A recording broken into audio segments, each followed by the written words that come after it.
রবিবার সকালে বদরুদ্দিন নামে ৮০ বছর বয়সী এক বৃদ্ধের মৃত্যুকে কেন্দ্র করে ধুন্ধুমার কাণ্ড বাঁধে ঊনকোটি জেলা হাসপাতালে। মৃত ব্যক্তির আত্মীয় পরিজন চিকিৎসার গাফিলতির অভিযোগ এনে হাসপাতাল ভাঙচুর করে এবং এতে কর্তব্যরত চিকিৎসকও আহত হয়। রবিবার রাতে সরকারি সম্পত্তি নষ্ট করার অভিযোগে পুলিশ একজন অভিযুক্তকে গ্রেফতার করে।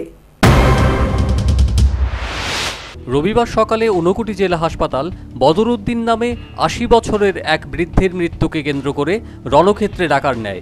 মৃতের আত্মীয় পরিজনরা হাসপাতাল ভাঙচুর করে এবং কর্তব্যরত চিকিৎসক ডক্টর বিপ্রজিৎ দেববর্মার উপর হামলে পড়ে।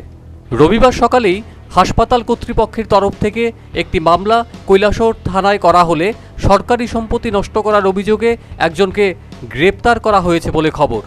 রাজ্যের স্বাস্থ্যমন্ত্রী সুদীপ রায় বর্মনের সাথে এ বিষয়ে কথা বলা হলে তিনি বলেন, চিকিৎসকদের উপর এরকম হামলা ও হুজ্জুতের ঘটনা খুবই নিন্দনীয়।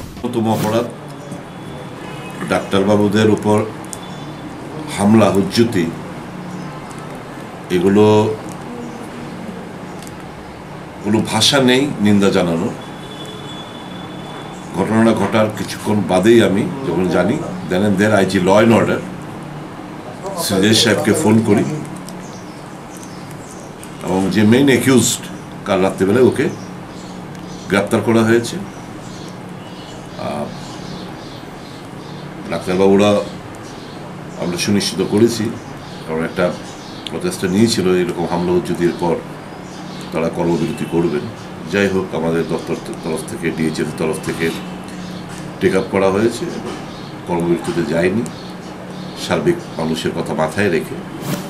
মন্ত্রী সুদীপ রায় বর্মন আরও বলেন, রাজ্যের কোথাও চিকিৎসা ব্যবস্থায় গাফিলতি পরিলক্ষিত হলে তা স্বাস্থ্য দপ্তরের আধিকারিকদের তথা স্বাস্থ্যমন্ত্রীর গোচরে আনার জন্য, কিন্তু এভাবে হামলা হুজ্জুতি এবং সরকারি সম্পত্তি নষ্ট করা হলে সরকারের তরফ থেকে তা কোনোভাবেই বরদাস্ত করা হবে না।